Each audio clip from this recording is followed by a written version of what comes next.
미국 처음 이제 이민 갔을 때 제가 30살 넘어가면서 이제 하와이를 처음 갔는데, 아시는 얘기지만 누구든지 이민을 처음 가면요, 첫 2년 동안은 정말 고생스럽습니다. 여기는 말도 전혀 통하지 않죠.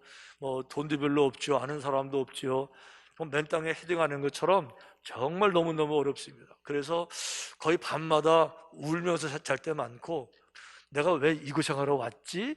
뭐 이런 생각하면서 이제 2년을 보내게 되는데, 한 2년 정도 지난 평균적으로 적응이 돼서 이제는 한국 가라 그래도 이제 안 간다고 그거 버티고 그러는데, 2년까지가 그렇게 힘들어요. 그런데 그 2년 끝나기 전에 아주 힘들고 어려울 때 한국에서 우리 아버지 어머니가 이제 저희 집에 오셨어요. 호노를 위해. 얼마나 반가웠는지, 얼마나 힘이 되는지. 그래서 이제 한 2주 잘 보내고 한국으로 다시 이제 가실 때가 돼서 이제 아쉽게 헤어져야 되는데, 제가 이제 호노를 공항에 두 분 모시고 가서 이제 수속 다 해드리고 비행기 태워드리고는요, 제가 집으로 못 왔어요. 어디로 갔는가 하면 그 공항이 바닷가 쪽에 있잖아요. 바다를 향해서 이제 이륙을 하거든요. 그러니까 공항 옆에 공원에 차를 막 몰고 가서 거기 공원에 차를 주차하고, 그리고 공원에서 이 비행기, 한국 가는 비행기, 우리 아버지 어머니 탄 그 비행기 보고 싶어서 거기 제가 갔어요. 그리고 좀 기다리니까 이제 드디어 파란색 대한항공이 쭉 올라가는데, 그걸 제가 바라보면서 저기에 우리 아버지 어머니 타고 계시는데, 막 나도 한국에 따라가고 싶고, 이 지긋지긋한 고생, 내가 우리 아버지 어머니에게 힘들다는 얘기는 한마디도 안 했지만 밤마다 울면서 잤던 이 고생, 그냥 내가 따라가야 되는 거 아닌가 이러면서 아쉬움 가운데서, 근데 비행기가 올라가는데요, 쭉 올라가더니 나중에 옆으로 쓱 트는데 구름으로 이제 가리기 시작하고요, 점점 비행기 작아지면서 나중에는 정말 점처럼 작아지는데, 그거 제가 마지막까지 보고 비행기 다 떠나서 안 보였어도 제가 떠나지를 못하고 거기 1시간 정도 비행기 사라지는 하늘 바라보고, 제가 너무 리얼하게 설명하나요? 근데 진짜 그랬었어요. 그래서 떠나가는 비행기 마지막까지 안 보이고, 지금 제자들이 이제 예수님 기쁘긴 하지만 지금 아쉬움 속에 이제 하늘만 바라보고 있는 이런 상황이 됐는데, 거기에 이제 성경을 보니까 천사가 나타납니다. 근데 우린 천사라 그러면은 한 가지 늘 오해를 하는데, 천사들은 늘 날개가 있는 것만 천사로 아는데, 성경에는 천사가 두 종류를 설명해 됩니다. 날개 있는 천사들이 있고, 날개 없이 사람의 모습으로 사람 가운데 나타나는 그런 천사가 이제 있어요. 이사야서에 나오는 천사는 날개 있는 천사입니다. 각기 6날개가 있어 그 둘로는 자기의 얼굴을 가리었고, 둘로는 자기의 발을 가리고, 둘로는 나는, 날개 있는 천사가 나오잖아요. 그런데 소돔과 고모라 성을 멸망시킨 천사는요, 날개 없는 사람의 모습으로 그 성에 나타납니다. 올라가실 때에 제자들이 자세히 하늘을 쳐다보고 있는데, 하늘을 지금 자세히 바라보고 있는데, 흰 옷 입은 두 사람이 그들 곁에 서서, 그랬어요. 흰 옷 입은 두 사람 모양의 천사였었어요. 그들 곁에 섰어요. 제가 여기 서서라는 말이 이제 서 있는 거니까 정확하게 알아보려고 영어 성경을 찾아보니까 NIV는 이렇게 번역됐더라고요. Two men, 두 사람인데 dressed in white, 하얀색 옷을 입은 두 사람인데 stood, standing, 두 발을 땅에 버티고 서 있는, stood, 과거형으로 썼어요. beside them, 그들 옆에 서 있는 거예요. 영어 성경에서도요, 영어 현대의 성경 NLT 성경이 있잖아요. 거기는 이렇게 번역했어요. Two white robed men, 하얀색으로 긴 옷 입은 두 사람인데 suddenly, 갑자기 stood, 여기도 standing을 쓴 거예요. 그러니까 하늘에서 말하는 것이 아니라 더 중요한 거, they're among them, 여기 among이란 단어를 써요. 그들 가운데 있을 때 among이라고 말하잖아요. in the sky라고 말하는 것이 아니고 among them, 그들 가운데예요. 그러니까 천사가 하늘에서 말하는 것이 아니라 회전 가운데 같이 섰는데 다만 흰옷 입은 모습으로 둘이 나타났어요. 그리고는 이렇게 말하는 거죠. 이르되 갈릴리 사람들아, 어찌하여 서서 하늘을 쳐다보느냐. 제가 했던 것처럼 언제까지 하늘만 바라볼 거야? 벌써 떠나셨어. 얘기하는 거예요. 그러면서 너희 가운데서 하늘로 올려주신 이 예수는 하늘로 가심을 본 그대로 오시리라. 우리가 본 것처럼 하늘로 올라가신 예수님은 똑같이 그 모습으로 구름 가운데 오실 것이다 얘기하셨는데요, 이 얘기는 이 사람들이 한 게 아니에요. 예수님이 수없이 그동안에 약속하시고 설명하시고 가르치는 내용 중에 그대로 포함되어 있는 겁니다. 주님 살아생전에 마태복음에 이렇게 말씀하셨어요. 내가 너희에게 이르노니 이후에 인자가 권능의 우편에 앉아있는 것과 하늘 구름을 타고 오는 것을 너희가 보리라. 할렐루야. 그래, 예수님께서 다시 오리라고 한 그 약속을 이 천사들을 다시 상기시켜주고 그들에게 왜 하늘만 바라보고 있냐고 정신 차리고, 주님 말씀하신 것처럼 성령 받기 전에 이 성을 떠나면 안 되니까 성령 받기 위해 기도로 가야지, 이래가지고 기뻐서 돌아온다는 거죠. 근데 그 중요한 건 이겁니다. 천사들이 전해진 말씀 가운데서 주님이 다시 오신다는 거예요. 자, 너무 중요한 주님의 약속인데 이 말씀이 이제 문제예요. 왜 그런가 하면 주님이 내게 오신다고 그랬는데 주님이 내게 다시 오시는 것이, 이 땅에 다시 오시는 것이 과연 그게 축복일까? 이게 이제 중요한 질문이 될 수밖에 없는 거죠. 주님이 다시 오신다는데 이게 축복일까? 아니면 이게 저주일까? 주님이 다시 오신다 그러면 이게 기쁜 일일까? 이게 슬픈 일일까? 어떤 사람들에게는 정말 기쁜 일일 수 있고요, 어떤 사람들에게는요 슬픈 일일 수가 있는 거죠. 어떤 사람들에게 기쁜 일이 되겠어요? 내가 믿는 사람이, 내가 후원하는 사람이 대통령이 됐을 때 그 사람들은 큰 기쁨이 되겠지만, 내가 방해하고 공격하고 힘들게 산 대통령은요 슬픈 일이 되는 거죠. 주님 오셨을 때에 어떤 사람들이 기뻐할 것인가? 주님이 오심을 기다리고, 주님을 사랑하고 생명을 다 드리고 주님의 일을 행하고 주님과 나 사이에 걸림돌이 없는 이런 사람들은 정말 행복하고 감사하고 기뻐할 수 있지만은요, 주님 거스리고 주님 알지도 못하고 주님과 관계도 없고 뻔히 알면서 그 말씀 순종하지 않고 이런 사람들은요, 주님 오신다 그러면요 혼날까봐 다 도망갈 거예요. 그러니까 주님 오신다는 게 내게 굿 뉴스가 돼야 되는데 어떤 사람들에게는요 배드 뉴스가 될 수가 있는 거죠. 저는 제 간증을 잘 안 한다고 말씀드렸는데 이 얘기를 하나 좀 나누고 싶어요. 저도 아주 어렸을 때는 정말 방황을 많이 했었어요. 세상의 구조가 다 불합리한 것처럼 보이기도 하고 사춘기를 지독하게 거치면서, 그러면서 저는 반항도 많이 했지만 방황도 참 많이 했어요. 그래서 뭐 나쁜 짓도 많이 했고요. 물론 제가 교회를 나오긴 나왔었어요. 목사들이었으니까 교회를 떠날 수는 없으니까 뭐 교회 나오긴 나오지만 제 마음은 교회를 나오는 사람과 안 나오는 사람과 전혀 달라지지 않게 세상처럼 똑같이 세상 사람처럼 똑같은 거 먹고 마시고 똑같이 행동하고. 저 옛날에도 담배 많이 폈었거든요. 젊었을 때 하루에 한 두 갑도 피웠던 것 같아요, 한때는. 근데 담배도 맛있어요, 여러분. 나 그때 얘기해요. 근데요, 농담한 거고. 근데 그럴 때 제가 방황하고 이렇게 겉으로는 교회 나오지만 속 사람으로는 잘 열심히 믿지 않는 사람과 다를 게 없는 이런 삶을 살아갈 때인데 하룻밤 제가 꿈을 꿨어요.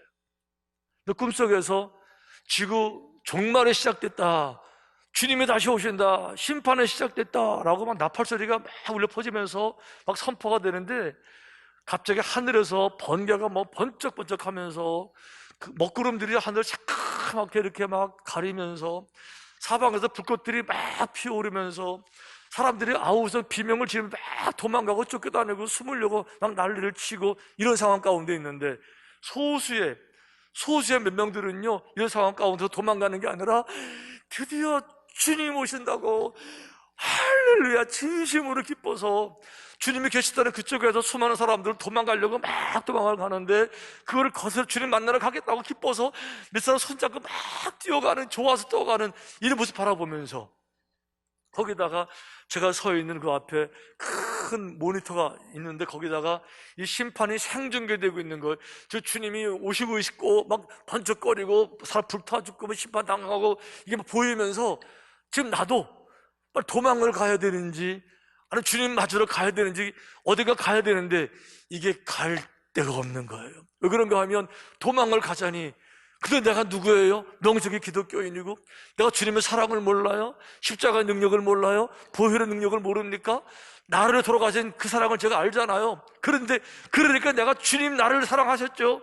내가 나를 용서해 주세요 하고 가야 되는 거 맞는데 그동안 내가 내 삶을 돌아보니까 전혀 예수 믿는 사람 같지 않냐고 늘 죄 짓고 반항하고 방황하고 이 모습 가지고 나갔다가 또 혼날 것 같아서 내가 너 모른다 너 여기 왔어 이럴까봐 일을 가지도 못하고 그러니까 여기도 못 가고 여기도 못 가고 발을 동동거리면서 어떻게 이러다가 잠을 깼어요. 일어나 보니까요 제 등허리가 땀으로 가득 차 있고 너무 생생하게 경험이 되면서 제가 꿈 깨고 나서 그래도 주님께 갔어야 됐나? 도망갔어야 됐나? 이게 답이 생각이 안 나더라고요. 제가 그래서 정말 존경하는 서면 목사님을 찾아가서 진심으로 상담했어요. 제가 이런 꿈을 꿨는데요. 현실적으로 그런 일이 벌어지면 제가 어떻게 해야 되나요? 그랬더니 그 목사님이 그러시더라고요. 네가 자격이 없더라도 그 순간이었다 하더라도 진심으로 죄를 지었다면 내가 잘못된 거 알았다 그러면 그때라도 주님께 갔었어야지. 그때라도 가서 주님 잘못했어요. 그랬어야지. 네가 주님 사랑을 모르냐? 늦었지만은 진짜 회개하면 안 받아주시겠냐? 그때라도 갔었어야지. 이렇게 그분이 답을 제게 주셨는데 그 답이 제게 양해차지 않았어요. 양해차지 않았고 늘 그때부터 저를 억누르는 게 있어요. 너 결정을 해야 돼. 어느 때까지 양발이 아니라 정말 내 인격으로 내 인생을 산다며 너 이성이 있다면서 너 인격적인 존재라면서 그럼 내가 정말 나의 의지를 가지고 내 이성을 가지고 내가 정말 주님을 진짜 따르든지 아니면 말든지 아니면 지금처럼 왔다 갔다 하든지 뭐든지 간에 결정을 해야지 언제까지 그렇게 살래? 이게 늘 제게 부담이 되셨어요. 이렇게 해서 몇 년을 지났는데도 불구하고 이 꿈이 내게서 잊혀지지 않니 늘 기억에 남고 지금도 기억날 정도니까 그랬다가 제가 강한 부담이 되면서 어느 날 정말 주님 앞에 깊은 기도를 드릴 때가 그럴 기회가 왔어요. 제가 그래서 기도하면서 이 꿈 생각하면서 주님 잘못했고요 그동안에 제가 방황했던 거 반항했던 거 다 내려놓고 그때 다 내려놓은 거예요. 다 내려놓고 내가 정말 세상에 친구들 떠난다 할지라도 뭐 이런 거 시시한 것들 다 내려놓고 내가 이성으로 인격적으로 정말 스스로 하나님 앞에서 결심하고 주님의 사람이 되기로 주님의 일을 거룩한 일을 감당해내기로 나를 드리기로 정말 서약을 했는데요 얼마나 마음의 평강이 찾아오는지 얼마나 하늘을 막 날아갈 것 같은 자유함이 내게 오는지 그때 이 찬양 진짜 많이 불렀었어요. 주님 뜻대로 살기로 했네 주님 뜻대로 살기로 했네 주님 뜻대로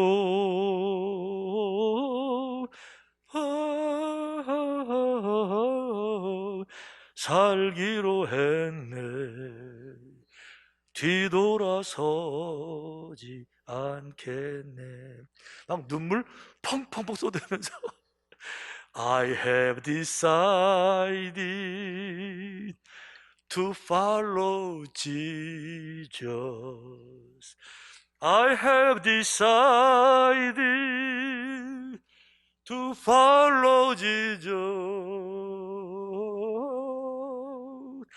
I have decided to follow Jesus No turning back No turning back 뒤돌아서지 않겠네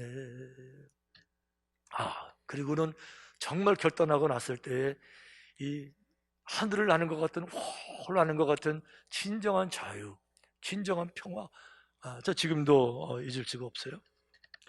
사실 이 찬양은 많은 사람들이 이제 복음성을 알고 있는데 사실은 인도 노래입니다. 인도의 전통 멜로디에 선교사, 사실 선교사 썬다싱이라는 분은 외국 선교사가 인도 가서 선교한 분이 아니라 썬다싱이 인도 사람이에요. 이분이 은혜를 많이 받고 이제 선교사 헌신해서 그 주변에 뭐 티베트, 중국 선교사로 나간 분인데, 이 썬다싱 이분이 작사한 게 여기에 이제 이 노래입니다. 이 노래에는 사실은 썬다싱 이분의 그 기록에 의하면은 놀라운 간증이 하나 있는데, 힌두교인 인도는요, 지금도 거기는 다른 종교가 들어가면 힌두교 사람들에게 엄청 핍박을 받습니다. 죽임을 당할 수도 있어요. 가끔 신문에 나기도 하잖아요, 지금도. 그런데 썬다싱 시대의 한 마을에 한 사람이 예수님을 정말 영접하고 은혜를 알게 돼 있어요. 그러니까 이 사람이 기독교인 됐다라는 것이 알려지니까 동네가 난리가 났고, 추장이 이제 사람들 불러 모아서 이 가족을 불러냈습니다. 그리고 정말로 기독교인이냐, 너 부인하면 살려주지만 않으면 죽인다, 그러면서 마지막 말을 그랬는데, 나는 주님을 버릴 수 없습니다. 그러니까 진짜 죽이겠다고 정말 죽이겠다고. 그럴 때 이분이 대답 대신에 이 노래를 불렀다 그러잖아요. 주님 뜻대로 살기로 했네. 거기서 이분이 이 노래를 불렀다는 거예요. 그래서 그 추장과 동네 사람들이 화가 나서 그 아이들을 다 죽이고 나서, 그리고 너도 죽인다고 이제라도 늦지 않았다고 말하니까 그때 부른 노래가 이 노래, 2절 이 노래. 이 세상 사람 날 몰라줘도, 이 세상 사람 날 몰라줘도, 이 세상 사람 날 몰라줘도, No turning back, no turning back. 결국 이분 거기서 순교를 당했어요. 중요한 거는 그 뒷얘기입니다. 순교로 끝난 게 아니에요. 이 사람들을 죽였던 추장이 죽어가면서 찬양하는 이 모습을 바라보면서 이게 뭐야? 이게 어떻게 이게 가능할 수 있어? 이래가지고 그분이 너무 놀라고요, 죽이면서 감동받고, 이래서 결국은 알아본다고 하다가 그 추장도 회개하고 돌아왔고요, 그 동네 전체가 구원받게 된 줄로 믿습니다. 이거 썬다싱의 기록이에요. 근데 이 똑같은 얘기가 사실은 초대교회 정확하게 이게 있었습니다. 똑같은 스토리입니다. 아시는 것처럼 스데반 집사님 순교당할 때입니다. 예수님은 살아계십니다, 이거 증거한 거예요. 부활하셨습니다, 이거 증거한 거예요. 그랬더니 예수님 죽인 사람들이 못 견디죠. 돌을 들고 와서 스데반 집사님을 다 죽이려고 합니다. 치려고 합니다. 죽음 앞에서도 이 스데반 집사님이 믿음을 포기하지 않고 마지막까지 주님을 선포합니다. 거기다가 마지막에 이렇게 말했어요. 스데반이 성령 충만하여 하늘을 우러러 주목하여 하나님의 영광과 및 예수께서 하나님 우편에 서신 것을 보고, 자기 눈으로 이렇게 말했어요. 자기 눈으로 본 것을, 내가 이제 하나님을 보고 있습니다, 예수님을 바라보고 있습니다. 그러면서 예수님에게, 예수님 내 영혼을 부탁합니다. 사람들 돌로 막 치면서 막 머리가 터지고 깨지고 죽어갑니다.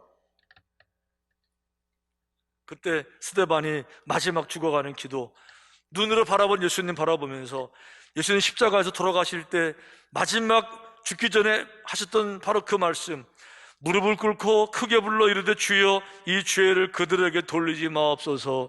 그러니까 주님이 했던 거 똑같이, 왜 그렇죠? 내가 지금 보고 있으니까. 근데 이 죽음으로 끝났나요? 이 죽음을 지휘한 사람이 있었습니다. 누굽니까? 사울이란 청년이었었어요. 이걸 지휘했는데 마지막까지 거룩하게 죽어가는 모습 바라보면서 이게 뭐야? 어떻게 가능해? 늘 그런 마음, 부담감 가지고 있다가 결국 다메섹에서 예수님의 말씀 듣고 확 돌아서서 위대한 복음 전도자 바울로 변화된 줄로 믿습니다. 똑같은 스토리예요, 사실은. 그런데요, 여기에 한 가지 특별한 게 있습니다. 스데반이 봤다라고 하는 건데 성경이 이렇게 되어 있어요. 스데반이 성령 충만하여 하늘을 우러러 주목하여 하나님의 영광과 및 예수께서 하나님 우편에 서신 것을 보고, 예수님을 봤는데요, 예수님이 하나님 우편에 앉아 계셔야 되는데, 보좌에 앉아 계셔야 되는데 예수님이 거기에 서 계신 거예요. 서 계신 거예요. 거기 Jesus, 예수님이 standing at the right hand of God 이렇게 되어 있어요. standing. 아니 보좌는요 앉으라고 있는 거잖아요. 왜 주님이 서셨을까?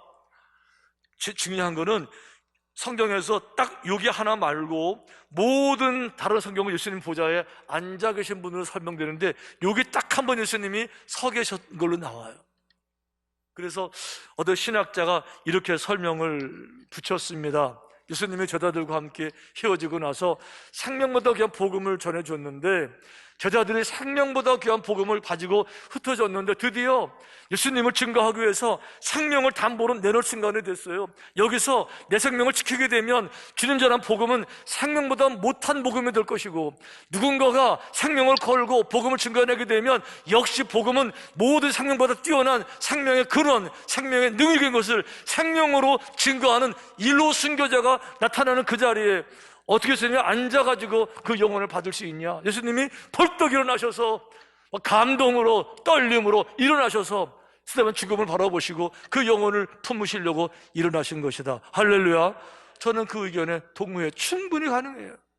어떻게 앉아서 예수님이 순교 현장을, 첫 순교 현장을 영화 보듯이 팝콘 시켜놓고 콜라 시켜놓고 다리 꼬고 앉아 편하게 그걸 지켜보실 수 있겠어요? 벌떡 일어나셔서 제1호 순교자, 생명으로 복음을 증거한 이 고귀한 거룩한 순간에 감동을 가지고 지켜보신 줄로 분명히 믿습니다. 초대교회 보게 되면 예수님이 승천에 대해서 처음부터 계획을 다 가지고 계셨었어요. 십자가를 그냥 지신 게 아닙니다. 6월절에 맞춰가 십자가 지신 것이 아니에요. 성경에 이렇게 되어 있어요. 예수께서 승천하실 기약이 차감해 예수님은요 하늘나라로 당신의 영광의 보좌로 복귀해야 될 그 플래닝을 가지고 계셨어요. 그때가 가까워와서 그래서 마지막으로 이제는 마무리를 지어야 되겠다 이렇게 해서 십자가를 지시게 된 거예요. 예수님은 승천이라고 하는 것이 아주 중요한 그분의 복귀 일정이기 때문에 거기에 맞춰서 모든 걸 진행을 하신 거죠. 중요한 건 이겁니다. 주님 돌아가시고 난 다음에 초대교회가 그 많은 핍박을 받아도, 그 많은 박해를 받아도, 순교를 당했어도 마지막까지 믿음을 버리지 않고 지켜나간 비결은 무엇일까? 숨겨진 이유는 무엇일까 하고 보니까 이게 바로 승천에 대한 믿음이었었어요. 이렇게 되어 있습니다. 베드로는 이렇게 고백했습니다. 그는 하늘에 오르사 하나님 우편에 계시니, 자기가 하늘 올라가시는 것을 본 산 증인인 거죠. 베드로는 예수님이 하늘로 오르신 것을 증언하고 있는 겁니다. 히브리 기자는 이렇게 말했어요. 그러므로 우리에게 큰 대제사장이 계시니 승천하시니, 승천하신 것을 다시 오실 그분, 사도 바울은 이렇게 말했습니다. 그가 곧 모든 하늘 위에 오르신 자니, 그러니까 하늘로 올라가서 그분이 다시 오시리라. 그러니까 다시 오실 거를 기대하니까, 그날을 만날 것을 내가 바라고 있으니까 주님 만났을 때 도망갈 것이 아니라 기쁨으로 주님께 다가가서 허그도 하고 급하면 안길 거니까 그전 어떻게 되겠습니까? 주님이 원하시는 그 길을 걸어가는 거예요. 그러니까 주님이 생각했던 것처럼 한 영혼이 천하보다 귀하다고 정말 믿고 그들을 전하려고 구원하려고 생명을 다 바치는 것이고, 날마다 죽노라. 나도요 감정도 있고요 자존심이 있어요. 하고 싶은 말 얼마나 많은지 몰라요. 세상에 하고 싶은 일 얼마나 많은지 몰라요. 하지만 주님 때문에 그거 다 버리고 그거 다 포기하고 견디는 거죠. 왜 그렇죠? 다시 오실 주님을 내가 믿으니까, 그때를 기대하고 있으니까. 그러니까 초대교회 모든 성도들이 그 많은 어려움 가운데서도 믿음을 전혀 흐트러뜨리지 않냐고 마지막까지 꿋꿋하게 지켜낼 수 있었던 것은 승천하신 예수 그리스도, 그 모습으로 다시 오실 예수 그리스도를 신뢰하고 영접하고 동행했기에 가능했던 줄로 믿습니다.